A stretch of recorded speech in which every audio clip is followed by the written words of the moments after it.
छाल पहन करके जाए, जिससे कि कोई भी उनको राजा के रूप में जाने नहीं। और जब राज्य से इतने दिन तक दूर रहेंगे तो 14 वर्षों में प्रजा भूल जाएगी और तुम्हारा बेटा हमेशा के लिए राजा बना रहेगा। मेरा भविष्य सुरक्षित, तुम्हारा भविष्य सुरक्षित। ఇంకా ఏమంటుందంటే నువ్వు ఖచ్చితంగా ఆ రెండో వరం కోరుకో, ఎందుకంటే ఆ రెండో వరం కోరుకున్నట్టయితే ఆ నార వస్త్రాలు ధరించినటువంటి ఆ రామచంద్రుడు 14 ఏళ్లు వనవాసం చేసినట్టయితే ఈ 14 ఏళ్లలో ఈ ప్రజలందరూ కూడా ఆ రాముడిని మరిచిపోతారు. నీ కొడుకైనటువంటి ఆ భరతుడు రాజుగా చక్కగా పట్టాభిషేకం చేసుకుని రాజుగా వెలిగిపోతా ఉంటాడు. నీ భవిష్యత్తు చాలా బాగుంటుంది, నా భవిష్యత్తు కూడా చాలా బాగుంటుంది, నీ వరం కోరుకో అని చెప్పి. और समय कम है, इसलिए मैं थोड़ा शॉर्ट में चर्चा करेंगे कि इन बातों को सुन करके कैकेयी ने फिर अपने आप को तैयार किया। उसने अपने केसों को खोल लिया और पूरे अस्त्र वस्त्र फैल गए और रोने लगी, लगातार विलाप करने लगी, छाती पीटने लगी और अपने कोप भवन में जाकर के लेट गई। उसने प्रकाश भी नहीं किया। रात के समय में दशरथ महाराज सूचना देने के लिए आए कि कल सुबह तुम्हारे पुत्र का राज्याभिषेक है। इस शुभ संवाद को और नौकरानियों ने बतलाया कि नहीं, आप नहीं जा सकते हो, रानी अभी किसी से नहीं मिल सकती हैं। राजा को आश्चर्य हुआ और उन्होंने पूछा क्या बात है, कहां पर हैं? तो रानियों ने बतलाया, दासियों ने बतलाया कि कैकेयी माता अपने कोप भवन में है। महाराज दशरथ को बड़ा कष्ट हुआ। अरे कल इतने बड़े आनंद का विषय है और ये माता कैकेयी, ये राम की माँ आज नाराज क्यों है? అయితే అలా మందర కైకేయి మాతను ఒప్పించిన తర్వాత ఆ కైకేయి ఇంకా నిర్ణయించుకొని తను ఆ వరాలు అడగాలంటే ఏం చేయాలో చక్కగా ప్రణాళిక వేసుకుంటారు. ఆ తర్వాత తన జుట్టంతా కూడా విరబోసుకుంటుంది, తన వస్త్రాలను అలంకరణంతా మార్చుకుంటుంది, అలంకరణంతా తీసేస్తుంది ఆభరణాలని. ఆ తర్వాత కోప గృహము అలక గృహంలోకి వెళ్లిపోయి అక్కడ విలపించసాగినట్టుగా ఉండింది. ఆ తర్వాత ఈ శుభవార్తను తీసుకుని ఆ దశరథ మహారాజు తన రాళ్ళకు తెలియజేస్తూ ఈ కైకేయి గృహానికి వచ్చేసి ఈ విషయం తెలియజెప్తామని వచ్చేసరికి అక్కడంతా కూడాను విషాదంగా కనపడుతుంది. అసలు ఏం జరిగింది అని చెప్పేసి తన దాసుల్ని అడిగేసరికి ఆ దాసులు దశరథ మహారాజుతో, ఓ రాజా, ఆ కైకేయి మాత కోపగృహంలోకి వెళ్లిపోయి చాలా విలపిస్తూ ఉన్నారు, చాలా చింతిస్తూ ఉన్నారు అని చెప్పేసరికి ఆ దశరథ మహారాజు అనుకుంటారు, రేపు ఉదయం చాలా చక్కగా ఎంతో ఆనందమైనటువంటి ఉత్సవం జరగబోతుంది. ఈ శుభ సందర్భంలో ఈ రాముడు యొక్క మాత అయినటువంటి ఈ కైకేయి ఇలా ఎందుకు చేస్తుంది, అసలు ఏం జరిగి ఉంటుంది అని చెప్పేసి వెళ్లి చూస్తారు. अंततः कैकेयी ने महाराज दशरथ को बहुत सारी दुहाइयां दी। आप अपने पूर्वजों के नाम पर कसम खाएं।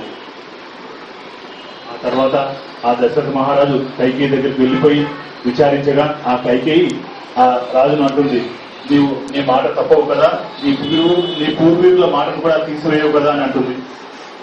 रघुकुल के बारे में विचार करें, कितना गौरवशाली कुल है ये। ఎందుకంటే ఈ రఘుకులము అనేది చాలా గౌరవనీయమైనటువంటి వంశము, ఇందులో ఎవరు కూడా మాట తప్పని వారు అని. सूर्य और चंद्र की दुहाई लें, आप सूर्य कुल के हैं, మీరు ఆ సూర్య వంశంలోని వారు అని అంటుంది. इस प्रकार से माता कैकेयी ने महाराज दशरथ को बहुत सारी दुआइयां दी, बहुत सारी कस्में दी कि आपको सूर्य की इच्छाओं की, रघुकुल की दुआई है, सबके पूर्वजों का गौरव की चिंता कीजिए और आपने मेरे को सबकी साक्षी देकर के वचन दिया है, उन वचनों को मैं आज आपसे मांगना चाहती हूँ, आप दोगे या नहीं? అయితే అలా ఆ కైకేయి దశరథుడితో అంటుంది, మీరు సామాన్యమైనటువంటి వంశంలో ఉన్నటువంటి వారు కాదు, ఆ సూర్య వంశంలోని వారు, ఇక్ష్వాకులు, ఇలాంటి వారందరూ కూడా పూర్వజులుగా ఉన్నటువంటి వంశంలో ఉన్నటువంటి వారు, వాళ్ళందరూ సాక్షిగా మీరు నాకు 2 వరాలు ఇచ్చారు, ఆ వరాల్ని నేను ఇప్పుడు కోరుకుంటాను అంటుంది.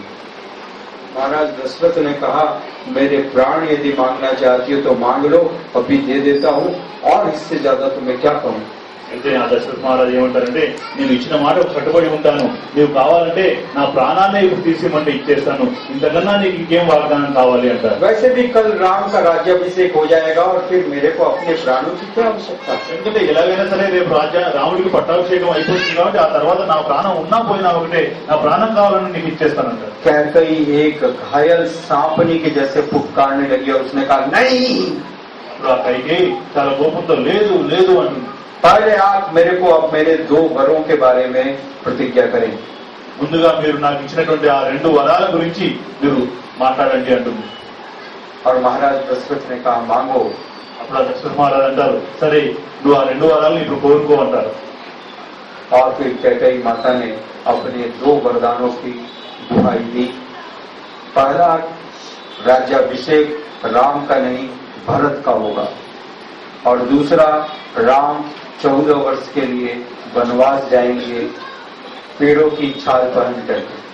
అప్పుడు ఆ కైకేయి తన 2 వరాలను కోరుకుంది. మొదటి వరంగా రాజ్య పట్టాభిషేకము రాముడి స్థానంలో భరతుడికి జరగాలి అని చెప్పేసి కోరింది. ఆ తర్వాత 2వ వరంగా ఆ రాముడు 14 ఏళ్లు వనవాసము నార వస్త్రాలతో చేయాలని చెప్పేసి కోరుతుంది. महाराज दशरथ जैसे कटा हुआ पेड़ गिर जाता है उस प्रकार से उस स्थान पर वैसे ही गिर गए। ఆ విషయం వినంగానే ఆ దశరథ మహారాజు ఏ విధంగా నరికినటువంటి చెట్టు కింద కూలిపోతుందో ఆ విధంగా కుప్ప కూలి కింద పడిపోయాడు. विलाप करने लगे, सारे वस्त्र उनके छत विछत हो गए, आंखों से लगातार अश्रुधारा बहने लगी। చాలా విలపించసాగాడు, కళ్ళలోంచి అశ్రుధారలు కారసాగాయి, బట్టలు వేసుకున్నాడు. हाय हाय इतनी निष्ठुर, ये क्या स्त्री और माँ का हृदय है तुम्हारे अंदर। అయ్యో అయ్యో ఏంటి ఇది, ఒక తల్లి యొక్క హృదయమేనా ఇది, ఇలా అడుగుతుందా, ఏ తల్లైనా ఇలా చేస్తుందా అని చెప్పేసి రోధించసాగాడు. बहुत सारे शब्द उन्होंने सुनाए परंतु कैकेयी के ऊपर कोई असर नहीं हुआ। అలా ఎన్నో రకాల శబ్దాలని ఆ దశరథుడు ఉపయోగించినప్పటికీ కూడాను కైకేయి పైన ఎలాంటి ప్రభావం జరగలేదు. और फिर ఆ తర్వాత रामचंद्र जी को उन्होंने संदेश भेजा कि तुम्हारे पिता तुमसे मिलना चाहते हैं। ఆ తర్వాత కైకేయి రామచంద్రుల వారికి ఒక సందేశం పంపించారు, ఏంటంటే మీ నాన్నగారు మీతో మాట్లాడాలనుకుంటున్నారు అని. रामचंद्र जी तीव्र गति से वहां पर आए అప్పుడు ఆ రామచంద్రుల వారు వెంటనే అక్కడికి వచ్చేశారు. और सारे दृश्य को देख करके बहुत अवाक रह गए, हतप्रभ रह गए, ये क्या है। అక్కడ జరుగుతున్నటువంటి ఆ దృశ్యాన్ని చూసి చాలా అవాక్ అయిపోయి ఏంటిది అసలు అని చెప్పేసి वास्तविक रूप से अवाक होने का कारण पिता की अवस्था थी। అయితే నిజానికి రామచంద్ర వారు అవాక్ అయింది ఎందుకు అంటే తన తండ్రి ఉన్నటువంటి ఆ స్థితిని చూసి. वो बोलने की परिस्थिति में भी नहीं थे, इसलिए भगवान रामचंद्र जी ने माता कैकेयी से पूछा आखिर ये क्या बात है, पिता इतने दुखी क्यों हैं। అయితే ఆ దశరథుల వారు చెప్పే స్థితిలో కూడా లేరు కాబట్టి ఆ సందర్భంలో కైకేయి మాత వద్దకు వెళ్లి, ఓ మాత అసలు ఏం జరిగింది, నాన్నగారికి ఏం జరిగిందని చెప్పేసి అడిగారు. तब कैकेयी ने बतलाया, देखिए आपके पिता अभी बोल नहीं पा रहे हैं, परंतु मैं बतलाती हूँ उनकी ये स्थिति क्यों है। इन्होंने मुझको 2 वरदानों की हामी दी है, और पहला ये है कि भरत का राज्याभिषेक हो, और दूसरा आप 14 वर्ष के लिए वनवास जाएं पेड़ों की छाल पहन करके।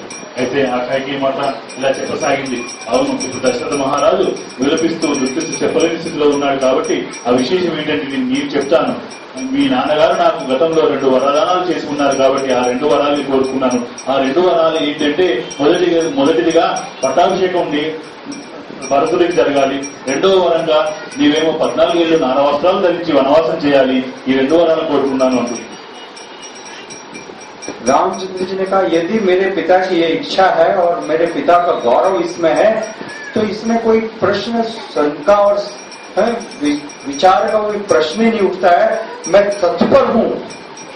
ఇది విన్నటువంటి ఆ రామచంద్ర వారు వెంటనే ఏమంటారంటే, ఇదే కనుక మా నాన్నగారి కోరిక అయినట్టయితే గనక, ఇందులోనే కనుక మా నాన్నగారి గౌరవం ఇమిడి ఉన్నట్టయితే గనక నేను ఇది స్వీకరించడానికి వెంటనే సిద్ధంగా ఉన్నాను, ఇది పెద్ద విశేషమేముంది అని చెప్పేసి చాలా సులభంగా చెప్తారు. और तब तक लक्ष्मण जी भी उस तरफ आ रहे थे महल की तरफ, और उन्होंने इस बात को सुना और लक्ष्मण बहुत क्रोधित हो गए। తర్వాత ఆ మందిరం వైపు వస్తున్నటువంటి ఆ లక్ష్మణుడు ఈ విషయం తెలుసుకుని చాలా కోపం పడిపోతే ఆగ్రహోద్రిక్తుడవుతాడు. रामचंद्र जी ने बतलाया लक्ष्मण को, नहीं, न तो मेरे पिता मेरे विरुद्ध में है और न मेरी माता मेरे विरुद्ध में है. అయితే అంత కోపంతో ఊపిపోతున్నటువంటి ఆ లక్ష్మణుడిని నివారించి రామచంద్రుల వారు ఏమంటారంటే, లేదు లక్ష్మణ, నువ్వు కోపపడవద్దు, మన తండ్రి గారైనటువంటి దశరథ మహారాజు కూడా మన పట్ల వ్యతిరేకత లేదు, ఈ మాతకు కూడా మన పట్ల వ్యతిరేకత లేదు అని చెప్తారు. ये सब भगवान का विशेष नियोजन है. అయితే ఇదంతా కూడాను ఆ భగవంతుడి యొక్క విశేషమైనటువంటి నిర్దేశన మాత్రమే అంటారు.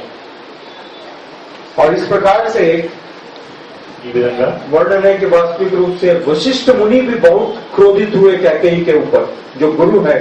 అయితే ఆ రాజగురువు అయినటువంటి వశిష్ఠ మహాముని కూడా చాలా కోపోద్రిక్తుడవుతాడు కైకేయి పట్ల. और वशिष्ठ मुनि ने भी कैकेयी को बहुत सारी बातें सुनाई. ఆ తర్వాత వశిష్ఠ మహాముని కూడా ఎన్నో రకాలుగా నచ్చజెప్పడానికి ప్రయత్నిస్తారు ఆ కైకేయి మాత్రం. परंतु कैकेयी ने जैसा प्रतीत किया कि जैसे उन्होंने कुछ भी बात सुनी ही नहीं. అయితే ఆ కైకేయి మాత ఎవరి మాట వినే స్థితిలో లేదు, ఎవరి మాట వినలేదు కూడా. वो अपने निश्चय पर अड़िग रही. తను నిర్ణయపోయినే ఉండిపోయింది. और इस प्रकार से रामचंद्र जी ने अपनी माता कौशल्या को ये सूचना देने के लिए जा रहे थे. और वाल्मीकि मुनि लिखते हैं कि इस बार जब रामचंद्र जी निकले, जब रामचंद्र जी महल में आए थे तो रथ पर बैठ करके आए थे, परंतु जब माता को सूचना देने जा रहे थे तो पैदल गए. అయితే ఈ విషయం పై నిర్ణయించుకున్నటువంటి ఆ రామచంద్ర వారు తన మాత అయినటువంటి కౌశల్యకు ఈ విషయం తెలియజేసి వెళ్ళడానికి సిద్ధపడతాడు. అయితే వాల్మీకి మహాముని వర్ణించిన విధంగా అంతకుముందు తన తల్లి దగ్గరికి రథం పైన వెళ్లేటువంటి ఆ రామచంద్రుల వారు ఈ విషయం తెలియజేయడానికి తాను నడుచుకుంటూ వెళ్లి ఉన్నారంట. क्योंकि उन्होंने मन से तभी वनवास स्वीकार कर लिया. ఎందుకంటే ఎప్పుడైతే ఆ కైకేయి మాత చెప్పిందో ఆ వెంటనే తన మనసులో వనవాసాన్ని స్వీకరించాడు కాబట్టి తను వనవాసానికి వెళ్తున్న విషయం చెప్పడం కోసం నడుచుకుంటూనే తన తల్లి యొక్క మందిరంలోకి వెళ్ళసాగారు. अंततः माता कौशल्या, सुमित्रा और सब वहां पर आए. कैकेयी और भगवान रामचंद्र जी वनवास के लिए तत्पर हुए.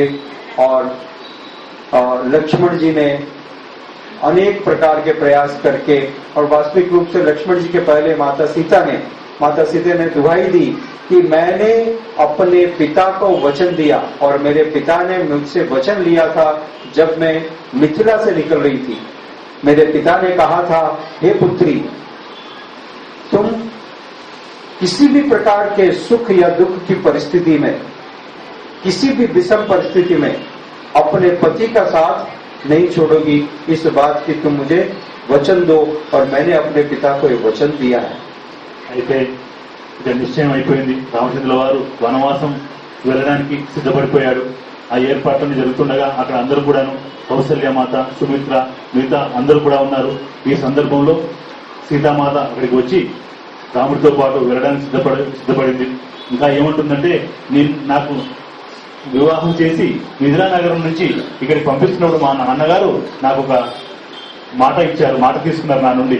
సుఖ దుఃఖాల్లో ఎప్పుడు కూడాను నీ భర్తను విడనాడవద్దు, నీ భర్తతో తోడుగా ఉండాలి అని చెప్పేసి నాతో మాట తీసుకున్నారు. కాబట్టి ఈ పరిస్థితుల్లో నేను కూడా మీతో పాటు వస్తాను అంటుంది. उनकी छाया के समान तुमको रहना पड़ेगा.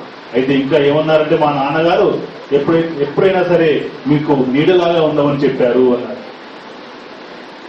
रामचंद्र जी ने उनको बहुत डराया, बहुत वास्तविकता से परिचय करवाया.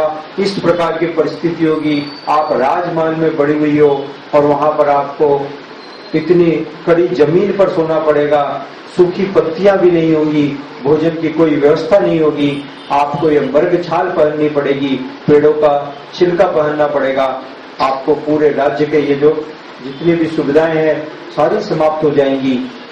परंतु माता जानकी ने कहा, जब आप साथ में हैं तो मेरे लिए वो साक्षात वैकुंठ है, और जब आप साथ में नहीं है तो वो साक्षात जंगल है. హరి హరి.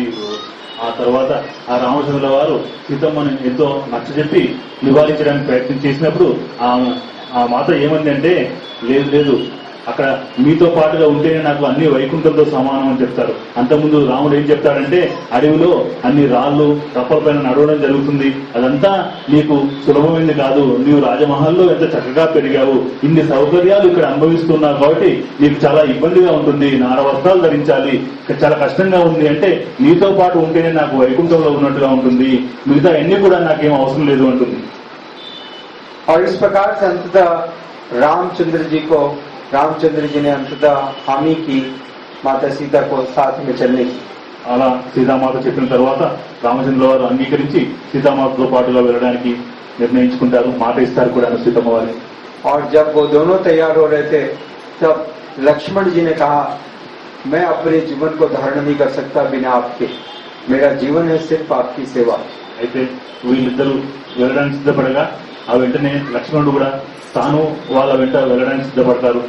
ఎందుకంటే నేను నా జీవితం అంతా కూడా మీకు సేవ చేయడానికి సిద్ధపడి ఉన్నాను, మీతో పాటు కనుక లేకపోయినట్టయితే నా జీవితమే వ్యర్థము, నా జీవితం సార్థకం కావాలంటే మీకు సేవ చేయాలి అంటారు. और अंततः क्योंकि समय कम है, भगवान रामचंद्र जी को दोनों अनुमतियां देनी पड़ी, माता सीता को भी और लक्ष्मण जी को. ఆ విధంగా రామచంద్రుల వారు ఇద్దరికి అనుమతి ఇవ్వాల్సి వచ్చింది, ముందుగా సీతామాతకి, తర్వాత లక్ష్మణుడికి. और तब कैकेयी ने अपने हाथों से रामचंद्र जी को पेड़ों की छाल दी पहनने के लिए. ఆ తర్వాత ఆ కైకేయి మాత తన స్వహస్తాలతోనే ఆ రాముల వారికి నారవస్త్రాలు ఇచ్చింది. और फिर और एक छाल का जोड़ा दिया माता सीता के लिए. ఆ తర్వాత ఇంకొక మూట ఇచ్చింది సీతమ్మ వారికి, నారవస్త్రాల మూట. स्वयं रामचंद्र जी ने अपने हाथों से माता सीता को पेड़ों के वस्त्र पहनाए. ఆ కైకేయి మాతను తీసుకున్నటువంటి ఆ మూటని రాముడు కూడా తన చేతులతో సీతమ్మ వారికి ఆ నారవస్త్రాలు ఇచ్చారు. सारे आभूषणों को निकाल करके वहां त्यागा. ఆ తర్వాత తను అలంకరించినటువంటి భూషణాలన్నింటినీ కూడా తీసి అక్కడ इन పెట్టారు. सारे दृश्यों को देख करके पत्थर भी रोने लगे. అక్కడ జరుగుతున్నటువంటి ఆ పరిస్థితిని చూసి, ఆ దృశ్యాన్ని చూసి రాళ్ళు కూడా ఏడవసాగాయట. परंतु वो पत्थर दिल कैकेयी के हृदय में कुछ भी नहीं हुआ. కానీ రాయి హృదయం కలిగినటువంటి ఆ కైకేయి హృదయం మాత్రం కలగలేదంట. अंततः చివరికి महाराज दशरथ तो वास्तविक रूप से अचेत पड़े हुए थे. అయితే వాస్తవికంగా చూస్తే कभी कभी उनको कुछ ध्यान होता और फिर अचेत हो जाते, फिर ध्यान होता और विलाप करते, फिर अचेत हो जाते. నిజానికి దశరథ మహారాజు చాలా విలపిస్తూ అచేతన స్థితిలో పడిపోయి ఉన్నారు. మధ్యలో ఎప్పుడో మేలుకు వస్తుంది, ఆ మేలుకు వచ్చినప్పుడు ఏదో దృశ్యం గుర్తొస్తుంది, మళ్ళీ తిరిగి పడిపోతున్నారు. ऐसे में ఆ స్థితిలో रामचंद्र जी ने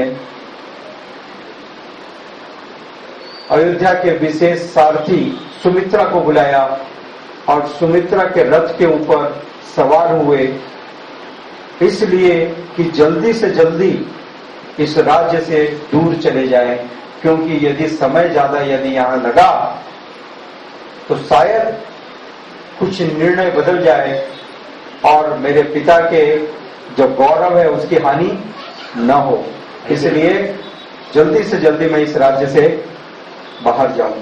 అయితే ఆ రామచంద్రుల వారు ఆ సుమిత్ర అనే సారథిని పిలిచి, మనం వెంటనే ఇక్కడి నుంచి వెళ్లిపోవాలి, ఎందుకంటే సమయం ఇంకా గడుస్తున్న కొద్దీ మనసులు మారిపోవచ్చు, ఆ మనసులు మారకుండా మనం వెళ్ళిపోవాలి, ఎందుకంటే ఇది మా తండ్రి గారి గౌరవంతో కూడినటువంటి విషయం కాబట్టి మనం వెంటనే వెళ్ళిపోదామంటారు. रामचंद्र जी का मन नहीं बट डगमगाने वाला था.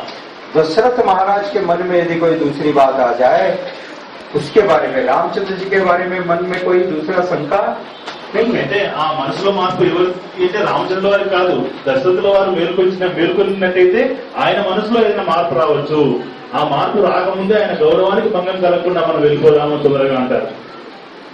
तो रामचंद्र जी सुमित्रा को कहने लगे, रथ को जोर से चलाओ. అలా రామచంద్రుల వారు ఆ సారథి సుమిత్రతో చాలా వేగంగా రథాన్ని నడిపించండి అంటారు. और दशरथ पूरी शक्ति के साथ चिल्ला रहे थे, रोको रोको रोको. అప్పుడు ఆ దశరథ మహారాజు తన శక్తిని అంతటిని కూడా పోరు తీసుకుని ఆగండి ఆగండి ఆగండి అని విలపించసాగాడు. सारी प्रजा आवाज कर रही थी, चित्कार कर रही थी, रोको. ప్రజలందరూ కూడా ఎంతో విషణ్ణవదనంతో ఆగండి ఆగండి అని చెప్పేసి, और भगवान रामचंद्र जी सारथी को आज्ञा दे रहे थे, जोर से चलाओ सुमित्रा, जोर से चलाओ जल्दी. और दशरथ पीछे दौड़ रहे थे, और जब रथ जोर से चलने लगा, दशरथ महाराज अपने शरीर के साथ, अपने दुखों के साथ रथ के पीछे दौड़ने में समर्थ नहीं रहे और गिर करके वहीं अचेत हो गए। ఆ విధంగా రామచంద్ర వారు ఆ సారథిని చాలా వేగంగా పరిగెత్తించు రథాన్ని అనేసరికి ఆ వేగానికి పరిగెత్తుతుండగా వెనకాల తన శక్తిని కొంత కూడా తీసుకుని ఆ దశరథ మహారాజు విలపిస్తూ ఆగండి ఆగండి అని చెప్పేసి రథం వెంట కొంతసేపు పరిగెత్తి తన శక్తి అంతా నశించిపోయిన తర్వాత అక్కడ కింద పడిపోయాడు. पूरी प्रजा, अयोध्या की पूरी प्रजा रथ के पीछे भागने लगी. అంతేకాదు ఆ అయోధ్య ప్రజలందరూ కూడా ఆ రథం వెంట పరిగెత్తసాగారు. अयोध्या की सीमा के बाहर रथ निकल गया और सारी की सारी प्रजा रथ के साथ में अयोध्या से बाहर निकल गई. ఆ అయోధ్య పరిధులు దాటిన తర్వాత రథం దాటుతుండగా ఈ ప్రజలందరూ కూడాను వాళ్ళు కూడా ఆ సరిహద్దులు దాటారు. ऐसा लग रहा था कि पूरी जो अयोध्या है वो जंगल बन गई और सारे जंगल अयोध्या बन गए. అక్కడ పరిస్థితి ఎలా మారిపోయిందంటే అయోధ్యలో ఉన్నటువంటి వారందరూ కూడా రాముడితో పాటు వచ్చేసి ఆ వనమేమో అడవేమో అయోధ్యగా మారిపోయింది, అయోధ్య ఏమో అడవిగా మారిపోయింది అనే స్థితిలోకి వచ్చేసింది. सारी की सारी प्रजा, क्योंकि अब सिर्फ यहाँ पर भवन रह गए, सारी प्रजा रामचंद्र जी के पीछे दौड़ रही थी. కేవలం భవనాలు మాత్రమే అయోధ్య నగరంలో ఉంటాయి. ఇంక ప్రజలందరూ కూడా అరణ్యవాసం అడవితో రాముడితో పాటు వెళుతున్నట్టుగా అక్కడ కనపడింది. जंगल क्या बन गए? అడవి దేనిగా మారిపోయింది और अयोध्या क्या बन गई? అయోధ్య ఏమైంది? ऐसा था प्रेम सारे अयोध्यावासियों का रामचंद्र जी के प्रति. చూడండి, రామచంద్రుల వారి పట్ల అయోధ్య ప్రజలందరికీ ఉన్నటువంటి ప్రేమ ఎంత తీవ్రంగా ఉందో చూడండి. एक स्थान पर रात को विश्राम करना पड़ा. అలా వెళ్ళినటువంటి వాళ్ళు ఒక రాత్రి ఒక ప్రాంతంలో విశ్రాంతి తీసుకోవాల్సి వచ్చింది రాముల వారు. भगवान रामचंद्र जी ने मध्य रात्रि के समय सुमित्रा को उठाया. सुमित्रा उठो. అయితే ఆ నిద్రపోయిన తర్వాత మధ్యరాత్రి రామచంద్ర వారు మేల్కొని తన సారథి అయినటువంటి సుమిత్రని మెల్లిగా సుమిత్ర అని చెప్పి లేపారు. और उसको आज्ञा दी, अब रथ को चलाओ और इस प्रकार से चलाओ कि कोई भी व्यक्ति इस दिशा का निर्णय नहीं कर पाए कि किस दिशा में रथ गया है. అయితే ఆ రామచంద్ర వారు తన సారథిని ఆజ్ఞాపిస్తున్నారు, మనం వీళ్ళకెవరికి తెలియకుండా ఏ దిశలో వెళ్తున్నామో తెలియకుండా రథాన్ని నడిపించు అని చెప్తారు. और सारी रात सुमित्रा को रथ हाँकना पड़ा.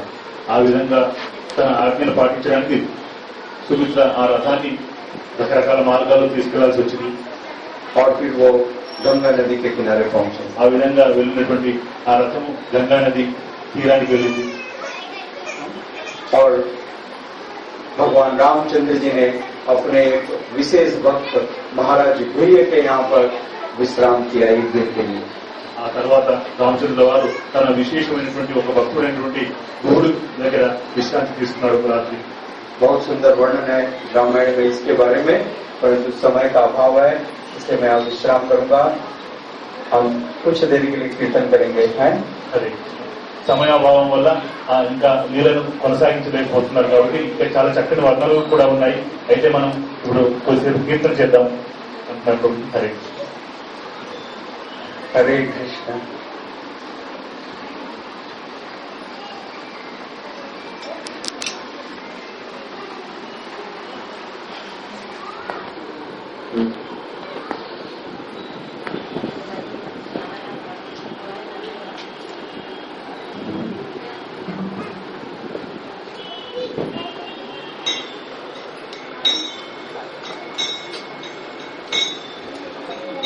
కంటిన్యూ చేయమంటారా? బ్యాకప్ ఉండండి ఇంతవరకు.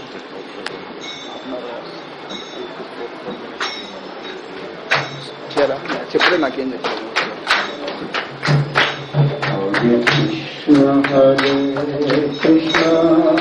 డైరెక్ట్ సేవ్ అవుతుంది.